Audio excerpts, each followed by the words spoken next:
Welcome to the Honor It All podcast. I'm Honor Garrett, your host, and we're here to honor all that is good in the world. Each podcast, I interview top professionals from around the globe who are making a difference, impacting lives, and creating positive change. Today, we have Dan Craft, a bodyworker and holistic pain specialist. He helps people solve the most complicated and confusing cases and has a company called Reprime Yourself that provides education and programs to help people rehab themselves. What I think makes Dan so amazing is his ability to take all the things that have happened to him in his life and use his journey to learn, innovate, and create special protocols to give people hope that their pain isn't permanent. I'm so honored to have you here today, Dan, as part of the Honor It All podcast. Welcome. How are you? I'm doing well. Can't complain. It's so great to be here. Thank you for having me. I first met you on Clubhouse, and I think, frankly, I was just really impressed by how much knowledge you had about the human body. And then your story as well. So I was like, I really need to get to know this guy. So can you tell our listeners a little bit about yourself, your childhood? How did you first get interested in health and fitness? Yeah, I started very, very early, which is kind of unusual for most people. Like I started working out when I was 11 years old. So essentially, when I was in the sixth grade, the DARE program came to our school. For those who don't know what DARE program is, it's called Drug Abuse Resistance Education. And so they came to talk to kids, talk them out of doing drugs. But they happened to talk about like bullies and on this particular day. And I remember they were talking about people just like, using force, like beating people up for the lunch money. And I'm thinking to myself, because I'm about to go to middle school, I'm like, oh man, like I don't want to get bullied. And so like in the summer, I was like going into, I was like, what am I going to do about this? And then, my dad like went to the health club a couple times a week. And so there were dumbbells in the living room, just 10-pound dumbbells. And just one day I saw it, I thought to myself, maybe if I bulk up, they won't pick on me. And so I picked up the dumbbell, and the only thing I knew at the time were arm curls. And so I literally started arm curling 10 pounds. It was like pictures like an 11-year-old arm curling 10 pounds. And I'm doing this and I'm feeling myself working the muscle. I'm like, man, this feels good. And so just from that moment on, I was in love with working out. And so that really started just a love for the human body. And by the time I was 12 years old, I was waking up early before school to go work out. And I said at 12 years old, I'm going to be a personal trainer. That's what I'm going to do. And so it literally started early. And then growing up, I was pretty antisocial. Just wasn't, my parents weren't very social. And I feel like I didn't really learn great communication skills growing up. And so while the other kids were kind of like going out and partying, especially in high school, I literally had books about muscles and I was studying the muscles at home. And so it just became my obsession because interacting with people at the time was pretty painful. And so the way to kind of escape that was by going into my body and working out and just enjoying that feeling. And so it really started early. The passion really started early. And so that's pretty much like how it got going, and just has grown from there. That's amazing. I mean, well, first of all, kudos for being such a resourceful kid and being smart enough to go, wait a minute, I can do something about this. I don't want to be picked on. And then recognizing how great it made you feel. Because I think a lot of people, when they work out, they do it because they feel like they have to. And they have this mindset about, oh, I don't want to do this, but I have to do it. And how did you have that mindset? Was it just you recognized you were very in touch with your body and how it made you feel? It's interesting. I think part of it was like also like growing up, like I kind of saw two sides. Like my dad like was 10 years older than my mother. And my parents had me pretty late. My dad was 47 when I was born, and my mom was 37. And so I saw like he would go to the health club twice a week. He would run twice a week. He was always really healthy and really good shape. So when I was, say 13 years old, my dad was 60. But he didn't act like a 60-year-old. He acted like a 50-year-old because he was so healthy. But my mom on the other side never took care of herself.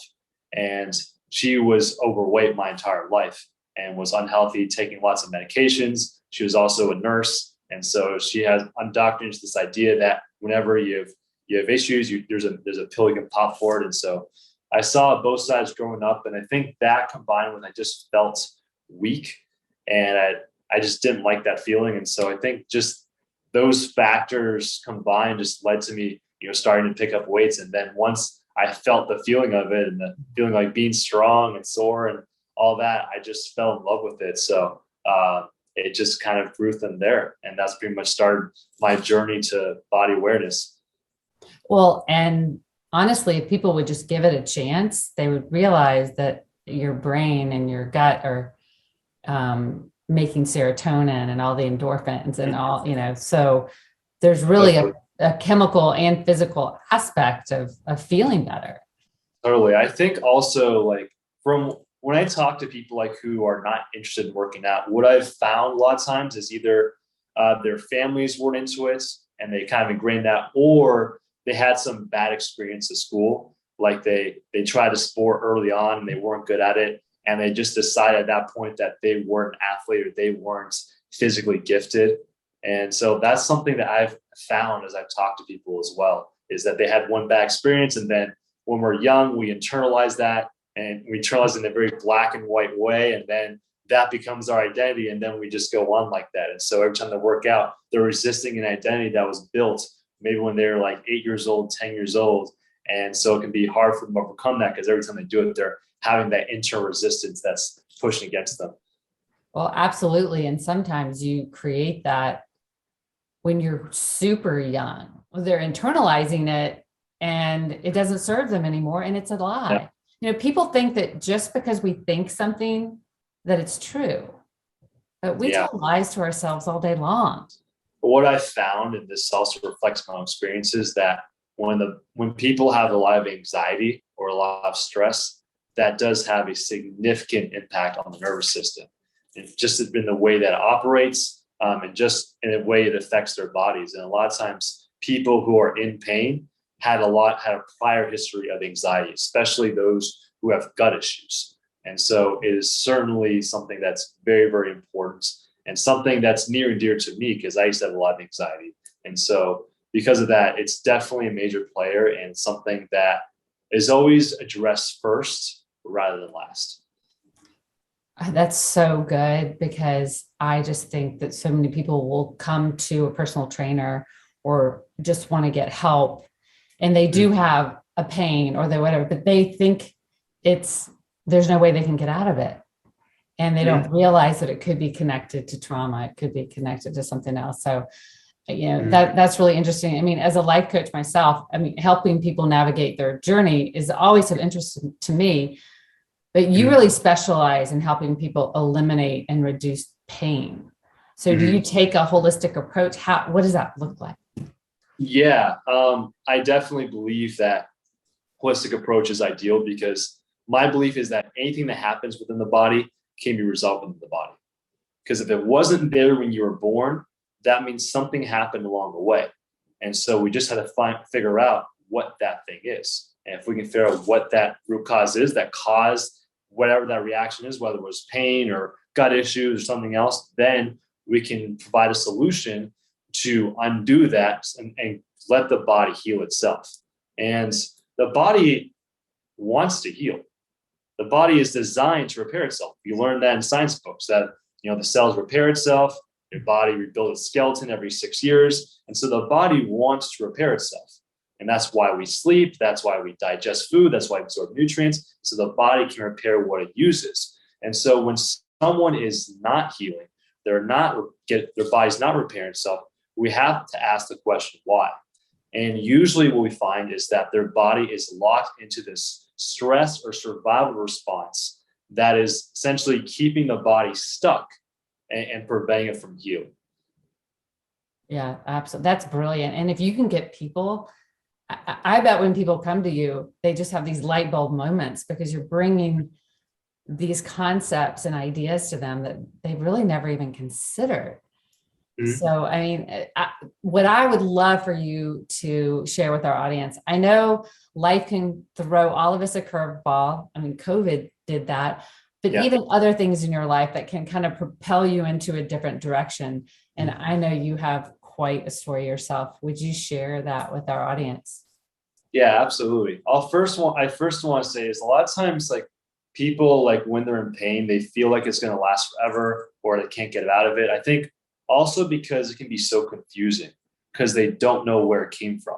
It's less like they had an accident. Even then, if they had an accident, they might fear the accident messed them up forever or caused them permanent damage. But a lot of times it's so confusing why the pain is there in the first place. And so I think helping people understand how their body works is and why that pain's there gives them that light bulb moment, because now they understand the process and things that are contributing to it, and they realize that now they have power to do something. Because you don't know how the body works. A lot of people, they're not in that field, they haven't studied it the way I have, and so they can feel kind of like powerless. It's like, well, I got this thing there, I'm taking pills, I'm trying to sleep better, trying to do these things, but it's not working. So it can be really frustrating. And so when people can finally get the tools and have that understanding of why it's there and that they can do something about it, provides a lot more empowerment for them, and that allows them to move past it, be able to live pain-free long-term, and be able to keep the habits and create new habits that help them stay pain-free.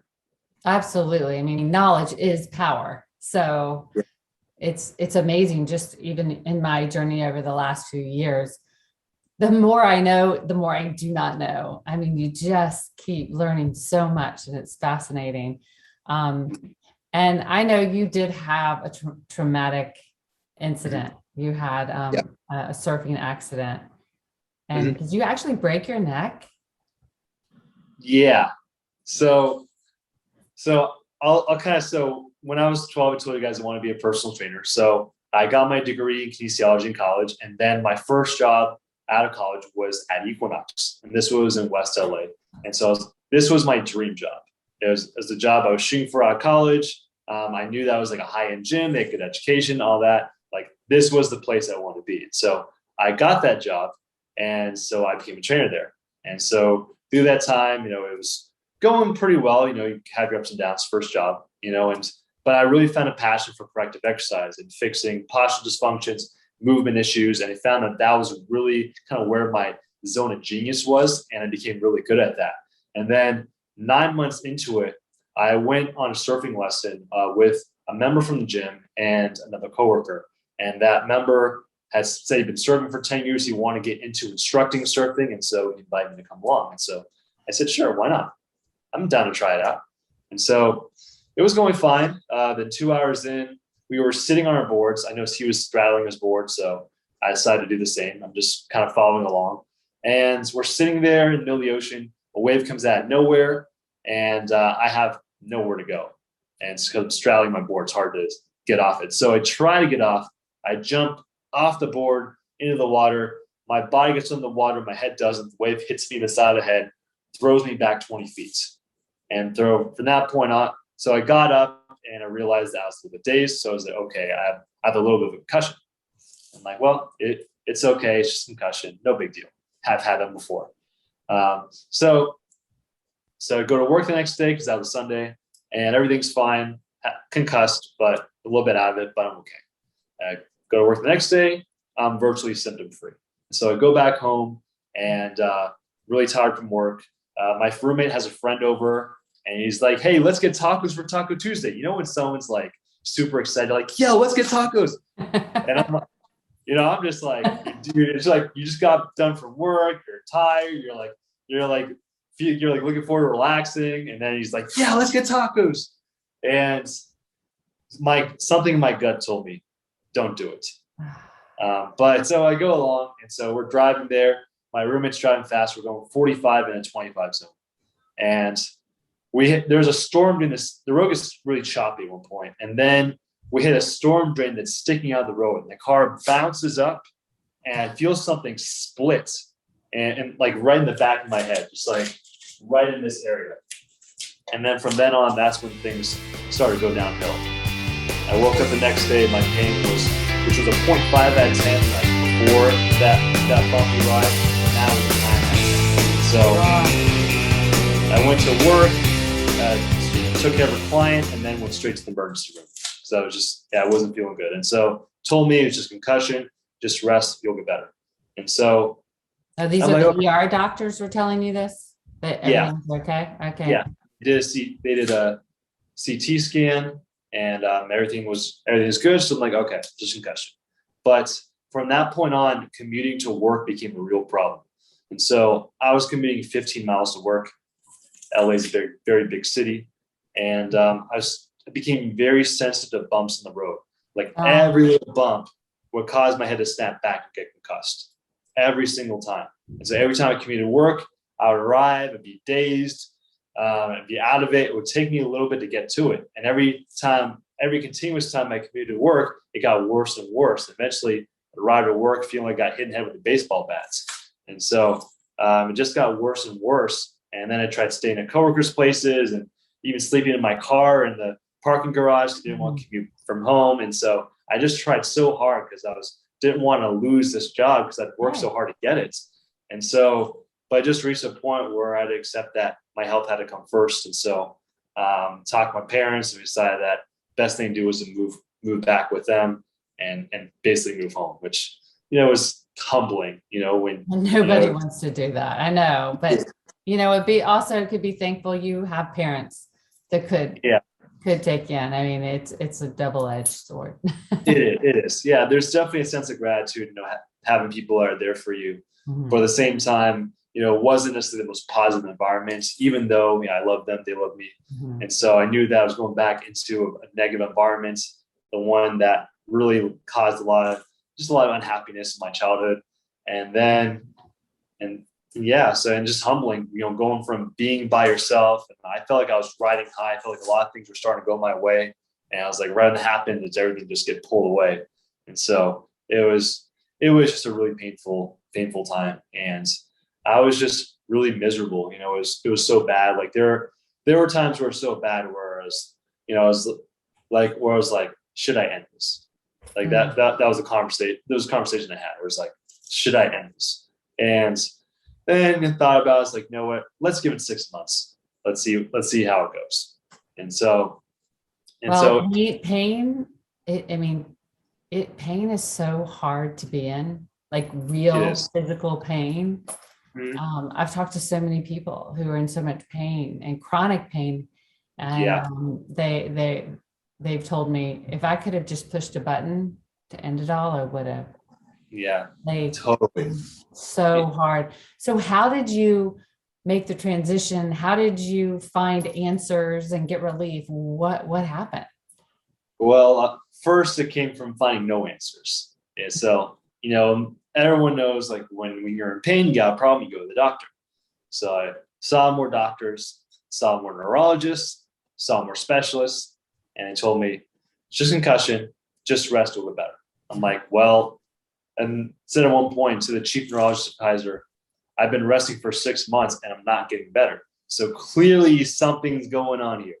And he just didn't believe me. He thought maybe I was doing something or I was taking risks, something, but like I couldn't even move suddenly. I had to live my life like it was in slow motion.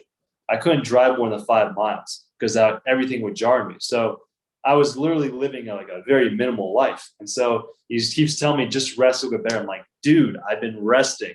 I'm not getting better. Something is going on here. Like maybe there's a blood flow issue, and then he gave me the smart ass answer of how it could not be that. Mm-hmm. And that's a lot of times like how the industry is. They can be very cold, very non-empathetic. A client told me, a doctor once said to her that people in chronic pain are master bullshit artists. And they're just trying to get drugs. So, oh my gosh. So there's a big disconnect sometimes from the people who are in pain and the people who are treating them who've never been in pain. And because if you've never been in pain, it's hard to understand how could someone be miserable and in chronic pain every single day. Like I've had some people tell me at the time, like, oh, you look fine, like it's just in your head, like you're fine. You get told that by the doctors, and so. It's just the frustration from the system itself was really one of just the turning points, because it was just so frustrating that I'm not getting help I'm looking for, not getting the answers I'm looking for. And so that was pretty much like that point. Then that in addition, after about 6 months of living at home, I couldn't take it anymore. And also like, I was just watching myself decline, because like the way you stay sharp is by doing stuff and taking action, and like the way you got to be challenged in order to stay sharp. And so I'm just living at home doing nothing, like waking up with no purpose, like no objective. And it just like, it wasn't enjoyable. Just seeing myself just decline. And so I decided that I'd rather just work in pain, because at least I was happy while doing it. And so moved back to Los Angeles and started working. And so this is where my own journey of discovery started happening. And I tried to apply to an Equinox closer to my house, but even with the manager's recommendation, I did not get the job. And I was just that messed up mentally. Even though like my mind was still in it, like I'm gonna recover, I'm gonna do this, like I just wasn't in it. And so I remember one day I think it was like the next day after the interview, I was really just in a lot of pain. And I realized that wallowing in pain was not really productive or helpful. It just made me be focused on the pain. So I started going on really long walks. And that day I was feeling really bad. I went on a long walk. I walked like 10 miles, literally walked 10 miles. Didn't that make it hurt worse or no? As long as I was gentle, like I couldn't run, but like anything that was like gentle, it's okay. So walking was okay. And so I walked 10 miles. And on the way back, I walked by a physical therapy office, and there's a sign on the window that says Concussion Rehab. And I go, what the hell does that mean? How do you rehab a concussion? And so I get assessed. So I go in, I get assessed 3 weeks later, and he calls it, he said, hey, you have a neck injury. You have instability in your neck. He called it cervicogenic headache, which means that you have a headache coming from your neck. So it's a very broad diagnosis, because most of the time when people have migraines, when they have headaches, it's coming from the neck or it's coming from stress, which can cause neck stiffness. So it's a very broad diagnosis. But it was kind of a light bulb moment where it's like, okay, now it's not just concussion, it's my neck. The neck is a joint. I did corrective exercise. This is something that's solvable. And so the rehab didn't work. And he told me, try this out in 2 weeks, come back. And 2 weeks, nothing changed. And so went back to him, and he basically looks at me and says, I don't know. And this is important. When describing to me what he thought I was supposed to do, he has the neck anatomy out, and he's having trouble naming some of the structures in the neck. And I'm looking at him, and I'm dumbfounded. And I was like, is this really happening right now? And so I asked him in disbelief, you don't remember the anatomy? He's like, dude, I've been out of school for 15 years. There you go. But you do this every day. Oh, God. And so that pretty much gave me a view into the industry, where a lot of the practitioners are just kind of doing it as a job. They're not actually passionate. Their parents told them to go to school, get a good job. And even like in college, when people go into physical therapy, maybe chiropractic, a lot of them looked like they'd never seen the inside of a gym before. They looked like a lot of them were really unhealthy. And it's like these people who've never worked on themselves are now going to work on other people. And even this guy, like he was a nice guy, but like even him, like he had a belly, like he wasn't like the healthiest person. I know. Well, it's the same thing with a trainer. Do you really want to go to a trainer that has a big beer belly and doesn't take care of himself and is overweight? I mean, exactly. Assuming that they're not like currently on a weight loss journey and making changes, but like, yeah, like if they're just kind of letting themselves be overweight, it's like something's not right here.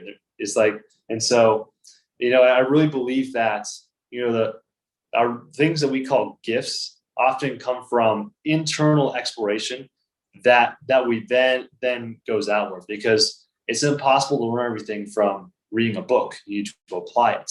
And I think the best way to learn is by practicing yourself, because then you start to grasp nuances and things that that won't be picked up in a book. And you encounter different problems. And when you have to figure out how to solve them, then you have to come up with solutions. And I think that itself is what I really think is the generation of true talent. It's from being intuitively aware, being aware of yourself, and then you transfer that awareness to then other people, because you then have the knowledge yourself. Bruce Lee always said, know yourself to know others. And I think it's so powerful. And especially when it comes to pain, I think that if you don't know your own body, it's going to be hard to understand other bodies. And especially with life coaching you do, if you don't understand your own psychology, your own emotions, how are you going to understand others? I mean, I always tell people you can only take others as far as you've gone yourself. Because you don't know. It's just like you were talking about people who doctors that don't even know what chronic pain is because they haven't experienced it. So that's why I think it's so powerful for people to go to, whether it's a coach or whether it's a fitness trainer or whether it's a chronic pain specialist, to go to someone who's been through it. Because they've had that journey. They know exactly how you feel. Mm-hmm. They know exactly the stumbling blocks you're going to have or the limiting beliefs. They know exactly how to push through it. So I think that's so amazing. And I tell all of our listeners, Dan's been through it. So if you're suffering from pain, he's been through it, and he's been through it for years. Yeah. So it was 19 months. Wow. 19 months straight of just crippling headaches. Now, it's not every time it was that crippling, but always bad, always at least a 5 out of 10. And, like what you were saying earlier, like people in chronic pain are like, oh, if I could just push a button, like end it all. Because the problem with pain is not just the sensation of pain. Because if I told you, hey, you have to deal with 9 out of 10 pain, but it'll go away in 5 minutes and it'll never come back. You'd be like, okay, like I'll get through it. Childbirth. For me, childbirth for me. Yeah, childbirth, exactly. Because it's painful, but it's over and you get a beautiful gift. Yeah, exactly. So it's like it's worth it to get through it. And so you can grit through, like, if you know that it's temporary. But when you're in pain and no one tells you why it's there, and you're trying to go to practitioners, no one's helping, like, it gets miserable because, like, how long is this going to go on? And so then you're looking at, like, and is this forever? Am I going to live my entire life like this? And that's where it becomes can be, debilitating, mentally, emotionally. And as you know, from the end of my story, the reason I had all these headaches and concussion issues was because my neck was broken. I had a fracture in C2 with the dents. And so the great thing was I didn't know this, because if I knew I had it, I would have been scared to mess with it. Because there's all these fears, like, oh, if you get a broken neck, you might be paralyzed. And it depends on where it is and what nerves is affecting, but it's scary. And so thinking that I just had some instability in my neck, which I did, because I would look up, my head would do this. There was nothing holding it. Oh. And so I was literally like a bobblehead. Like, I would hit a bump in the road, it would snap back. That's how I could get it concussed. And so that would be scary. Oh yeah. And keep in mind, I'm only 24. I'm 24 at the time this happened. So I was still young. And so I estimate I had at least 15 concussions in that 19-month span. I had a lot of concussions, and I was having short-term memory issues and just brain fog. And so it was just it was definitely. And one of the biggest fears was am I going to be brain dead? Am I going to get Parkinson's when I'm older? There's one point, remember when I was at home with my parents, where I started experiencing tremors, and my hand started shaking, my crap, am I getting Parkinson's? Well, it turned out I was just really stressed out, and my traps were tight and infected, and nerve that's going down on my hands. But that was a few days of worry, and then I released that, and the tremors went on. Oh, okay. But it's just there's all these it's a mind fuck. It really messes with your head, because it doesn't relent. It doesn't relent. There's no breaks. There's no vacations. No, I got a breather. It's just there all the time. And so Well, And I mean, that's what's so beautiful though about being able to know your body. yeah, And I believe that everything on this earth, we have everything to heal ourselves, whether it's through food and nutrition, whether it's through mind and body work, mind, body, spirit, all of it can work, and energy work can all work together, to heal us. What yes. is what's your take on really the holistic way of healing? Yeah. So I'll explain a little bit how I healed myself, and Yeah. then I'll go into, yeah. Okay, And perfect. so essentially, like while doing my research, because after the PT thing, that I guess you call it kind of a debacle, but also I guess a breakthrough, learning that was my neck. But so essentially, yeah. So I went home like, okay, like uh, if I'm kind of done something similar, like I can fix this. I was like, well, I can fix other joints. Like, why can't I fix my neck? So I was like, okay, I'm just gonna figure this out. I was like, and I was saying to myself, I was like, if you're as good as you think you are, then you can figure this out. Well, you And so, obviously are, and here you are. And you're here. yeah, it's kind of like because I was a little bit arrogant, like when I was a trainer at the time, and so it's kind of like give myself shit, like let's go hot shot, like let's see, like let's see what you got. Yeah, and so just kind of started doing my research and learning about things, and even though it gave me headaches to look at screens because I have light sensitivity as well, but just had to kind of break it up and do my research. So I learned that the longest coli, which is the neck flexor, the deep part of the neck, packs your neck down. Boxers use this to keep their chin tucked, prevent their head from getting, and so it provides stability in the neck. And I realized that it's the most commonly injured muscle in whiplash accidents, which is what my accident was. And so tried to activate mine. I had no feeling of it, which means I know that mine's weak. Plus, my head does that all the time. So when I look up, so I knew that was off. And so I'm trying to devise strategies to activate it. So I look on YouTube, nothing's really working.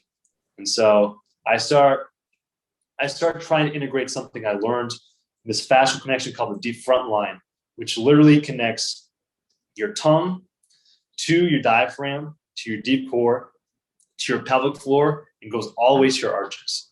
This is one fascial line. And it literally provides stability for your entire body.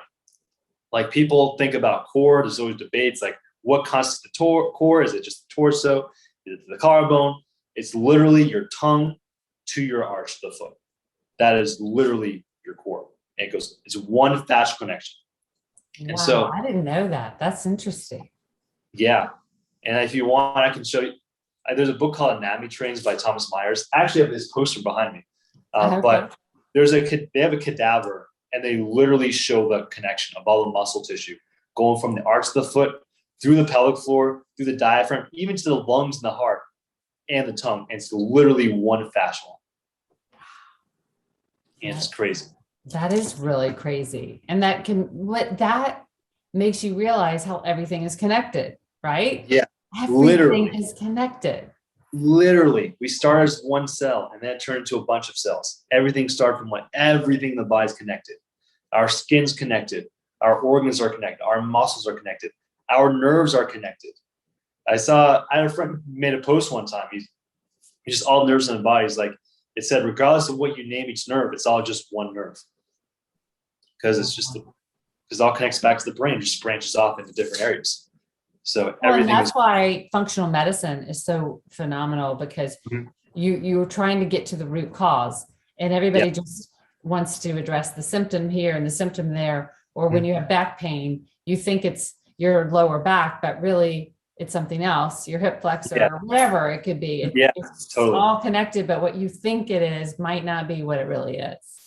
Yes, exactly. It's that systems approach. And that's the approach, that I go with as well, is the understanding that the body is a system that's designed to work together. It's a system of multiple systems, but all of them work with each other.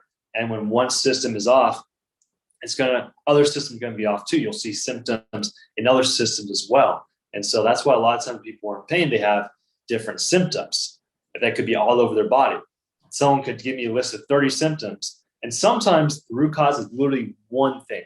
It's almost like, if you can imagine like a tree, it's like the symptoms are like the branches. And so people are like seeing on the branches, but the roots is what anchoring the tree in the ground is what allows those branches to grow. And so the pain is like the roots of the trunk.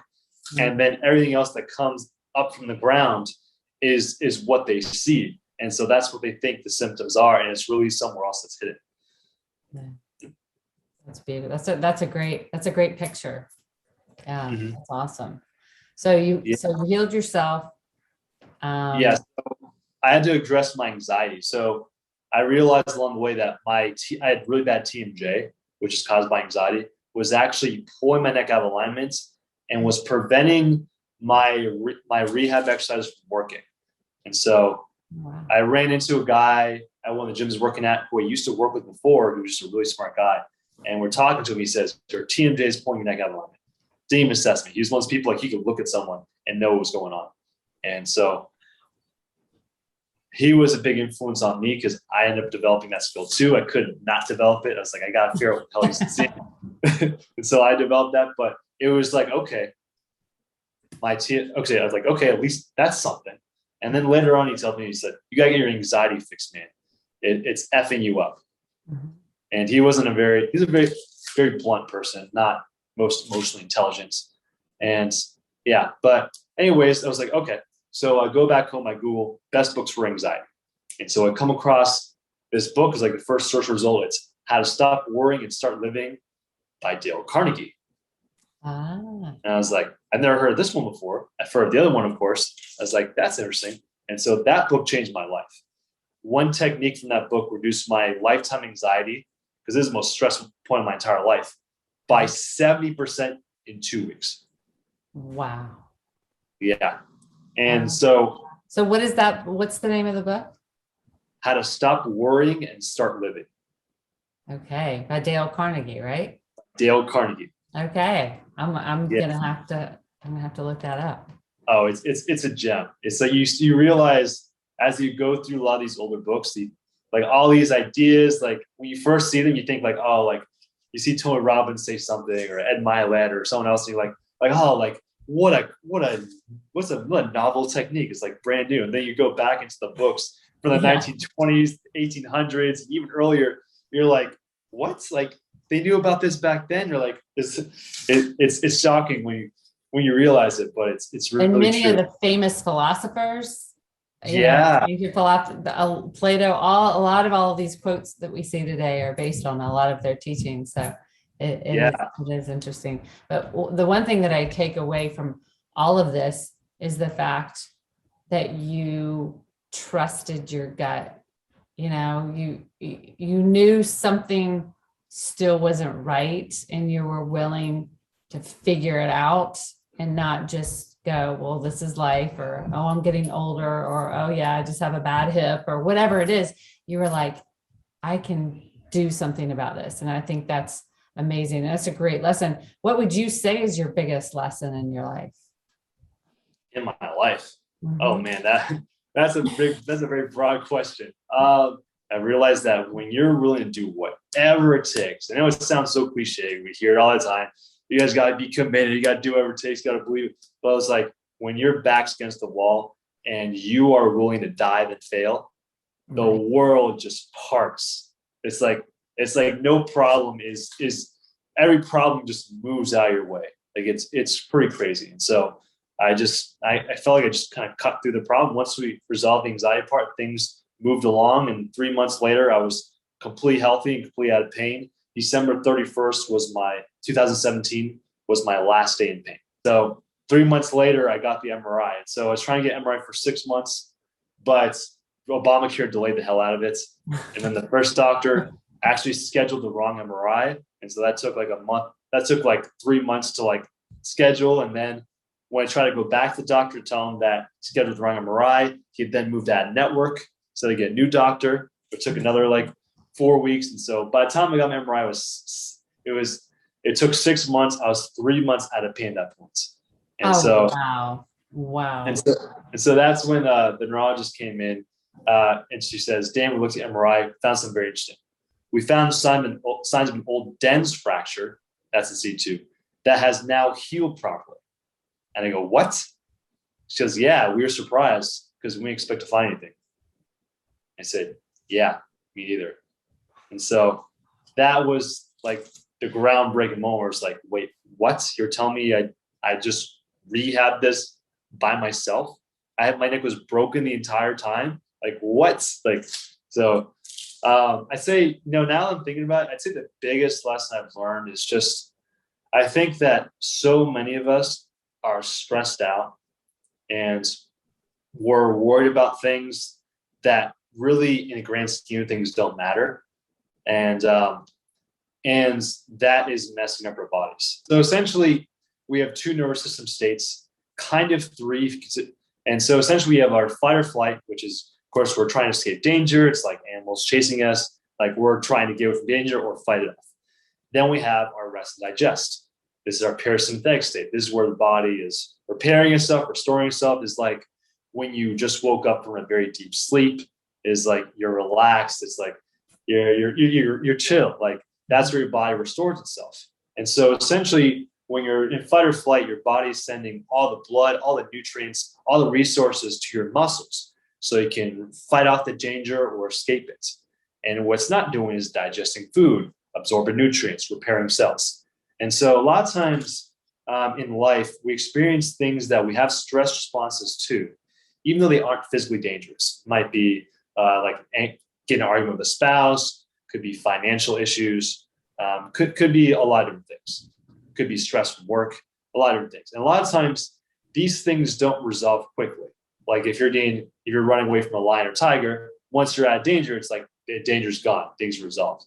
And a lot of times in life, things can go on for weeks, months, years. And so a lot of times people get stuck in the stress response and sometimes even go into like a freeze response, which is what anxiety is. It's like that deer in the headlights where it's like you experience a threat, but you're also frozen because you don't know what to do, or you're afraid that if you do something, it's going to make things worse. And so I think I think we all can relate to that in some instances. Oh yeah, mm-hmm. I think so too.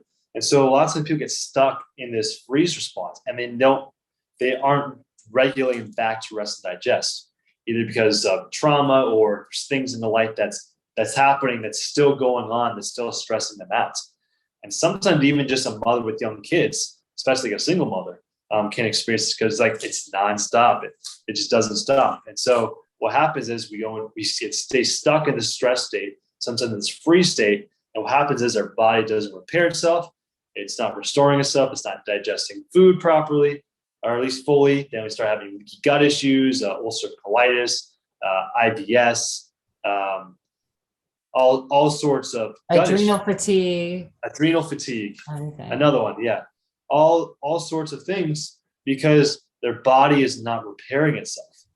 Like to this day, I've not met someone who's had gut issues who has not either been very highly stressed or high anxiety. I still haven't met them. So what happens is when we are stressed out and stuck in stress, sometimes we forget what's like not to be stressed. So it becomes our normal, which becomes even worse. But our bodies don't repair itself. It doesn't recover. And so what happens is our body starts to break down because consistently trying to use resources instead of trying to repair itself and build them back up. And so that's why over time we experience breakdown. Like I found the autoimmune issues are usually a freeze response. Usually there's a lot of anxiety involved in that. And it usually tends to surface, a lot of times things surface like in the 40s. It's like their bodies reach a point where it just can't keep going on the same way and start experiencing the breakdowns. So that's essentially, I'd say that one of the biggest lessons I've learned, just as far as like pain about health is that most people are stressed out. They're way too stressed out because of life and the way they respond to it from what they've learned in childhood, and they're not aligned with themselves. And so that essentially causes the body to go into the stress response, and that's why they're not healed. Well, I know there are people in the audience that might be struggling right now in life, whether it's their circumstances, their health. Is there any advice or encouragement you would give anyone that's listening or that you'd like to share? Yeah, I have a lot of things. First, I would say that a lot of times people are providing like one-dimensional solutions for multi-dimensional problems. And a lot of times when people are in pain, there's a multi-step process. It might be first, they need to get themselves out of stress, get themselves back into a relaxed state. Then we might have to address, some bad lifestyle habits. Maybe there's some muscle imbalances. There might be some things that need to be addressed in a specific sequence. And we go to the different practitioners, and the chiropractor only adjusts people. The physical therapist only does corrective exercise, and sometimes not even effective ones. Sometimes just give people overall pamphlets. I've seen that a lot of times. I've even seen the physical therapist isn't even there. They let the interns take over. They don't even watch the session. Wow. So then the acupuncturist only does needles. And like I said, I'm a fan of acupuncture. I love the Eastern medicine philosophy, but I think the wise ones know that by itself, it's not a complete solution. And then the massage therapist only does massaging. So they're going to all these different people for their health issues, and they're getting this one-dimensional solution for a problem that requires a specific process of multiple things. I know that people can heal. The body can heal because the body wants to heal. The body's always trying to heal, but it can't when it's in survival mode, because then it's prioritized survival over reparation. Because if you don't survive, then it doesn't matter if you digest food or absorb nutrients like that. And so that's why people's health are breaking down. I think that's why it's often very, very hard to find solutions. My advice would be your own advocate. Be your own advocate for your health, because no one else is going to look after your health the way you will. And two, learn from each practitioner and learn about your body rather than trying to rely on them. Because no matter how credentialed you are or non-credentialed you are, we all have a body, and we all have to learn how to take care of this thing, no matter what our qualifications are. And so it's up to us to take the actions in order to learn. And because of the way the industry is, you may not get everything from one practitioner. You may get a piece from one practitioner, then a piece from another practitioner. And then through having conversations, you figure out how to put these pieces together.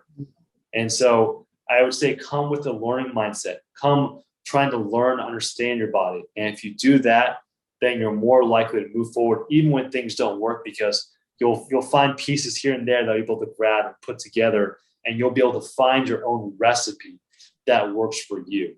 And I think that is the best way to take care of your health and repair your health, is to come with a learning mindset, because a lot of times all the answers don't come from one person. But I think the reason why it's so difficult is pain is harder than anything else. And people want a quick fix because nobody wants to be in pain. So they want to just go to the chiropractor and one adjustment be it.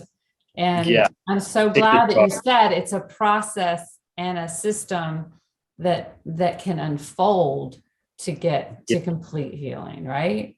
Absolutely. Yeah. And like I said, when you're in pain, especially when you're just fed up, like you'll do anything to get out of pain.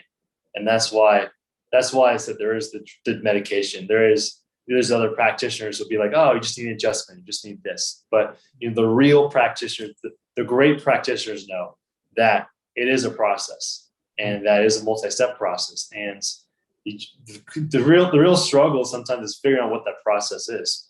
That can be the hardest part. But like you said, listening to your intuition is so key, because your body is always talking to you. Your body is always sending you signals, giving you messages. I kind of equate your body kind of like a baby. It's not going to communicate to you in English, and it won't tell you exactly what the problem is, but it will cry out to you. It will send you messages. And so it's your job to figure out how to decipher those and to figure out, what exactly is going on. But if you listen to your intuition, and like you say, you learn from other people, which is really huge, then answers will start to come. And I will say the greatest insights and transformations of my life have come from following my intuition. I've come from the things that feel right, but don't make logical sense. And I think that we have to reach a point where we are not worried about the approval of others to really hone in and listen to it. Right. A lot of times I think the reason people don't listen to intuition is because it doesn't make sense, or they're afraid of being judged, or they judge themselves because they learn to judge themselves. And that's why they sometimes end up veering off path. But, it's crazy how much your gut knows. And this reason why we now call the gut the first brain and this the second brain, because there's so much deep wisdom in there. And when you really listen to it, the answers are there, and it really provides the real truth. And so listening to your intuition. This has been amazing. You've given us so much information that I hope everybody is digesting and taking in. But how do people find you? If somebody wants to contact you, they're interested in learning more about you, working with you, or even having you come speak on their podcast, how do they reach out to you? What's the best way? Yeah, so Instagram right now and Clubhouse are the two best ways. And so my Instagram is at Dan_reprime, REPRIME. And so that on my Instagram, you can send me messages, I answer. Clubhouse, I believe it's just Reprime. It's Reprime. Great. And so you can find me in rooms there. I have a club called Heal Your Body from Pain. And so we have rooms every Wednesday, and then we have other random rooms and speakers there. We provide panels of amazing experts. I bring people from all different backgrounds who are just real experts in what they do with the body. And it's very awesome because, like you said, Clubhouse is just a great resource. And it's so cool, for me as a practitioner, like I said, I've learned so much from the people because people come with questions and I answer them in the way that I know and I provide the information that I have. And then you hear someone else who's also great with the provide an answer. And you start realizing things you missed, or they saw things that you didn't. And it goes both ways. And you saw things that they didn't. So exactly. It goes so neat. And it's so amazing, just to be in those rooms and to listen to people. There's so many gems, and so I'm really committed to providing resources for people in pain, because I felt like when I was in pain, I couldn't find the resources I was looking for, and either they didn't exist or I couldn't find them. And so my goal is to make the resources easier and more accessible for people, so they can get real answers and support that they need. That's wonderful. And what's next on the horizon for you?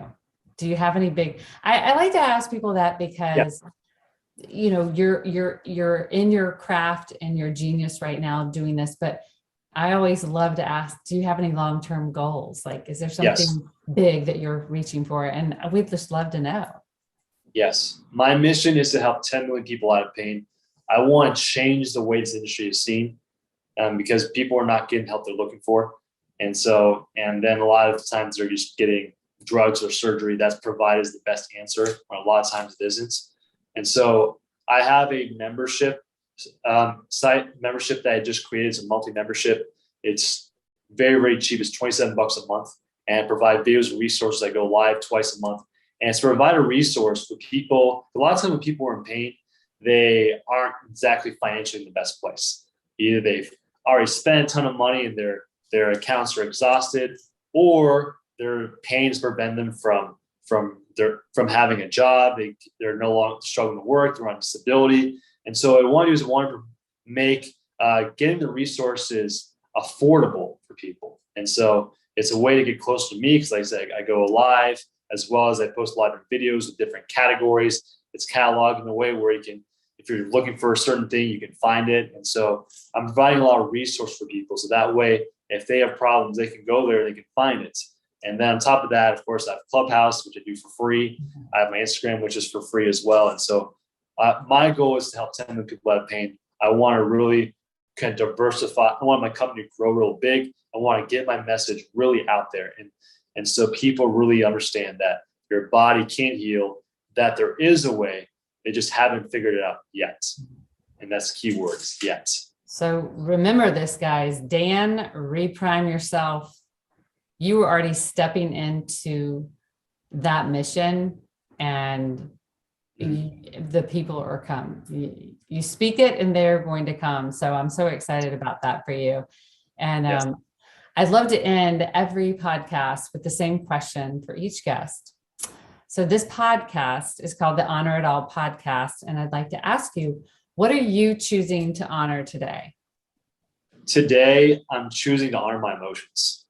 And this is something that I used to be the least emotionally intelligent person, or one of the least.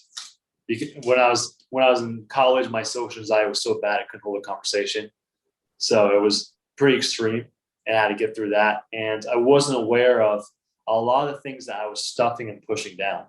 And a lot of time, and early in my life, I mean, even up to like 5+ years ago, you know, I saw emotions as just kind of things that kind of got in the way, that weren't really helpful. And I realized that the emotions are there for a reason, that emotions are part of our instincts, and they come from the way we internalize and interpret, you know, certain things that happen to us. And this is why, like, if you won the lottery, like, you wouldn't be angry or sad, like, right? Yeah. It was like, no, I'd be very happy. exactly. And if you like parked your car somewhere and then you came back and realized that someone had hit it and like smashed the back of it, you wouldn't be excited. Like, yeah, no. No. And so I realized that every emotion we feel comes from the way that we've internalized the environment, and every emotion has unconscious language attached to us. And so when we are experiencing emotions that we either don't want to feel or disregard them, then we're really disregarding as a part of ourselves. And so understanding our emotions and how we're feeling, I think, is key to understanding ourselves, and it's key to life, because what makes life what it is the emotions. The emotions are life. And it's Exactly. like, if you could make all the money in the world, you could have the best friends and whatnot, but if you can't feel anything, then life is meaningless. So I'm learning how to really honor my emotions, even the ones that I'm afraid to express. And so that's something that I've been doing a lot of deep work on. It's kind of been the part of my growth that I've been honoring the most. That's beautiful. Well, Dan, thank you so much for being on the Honor It All podcast. Yeah. And until next time, remember, everyone, we are not promised tomorrow. So be present today. It's a gift, and take time to honor it all. Awesome. Thank you for having me.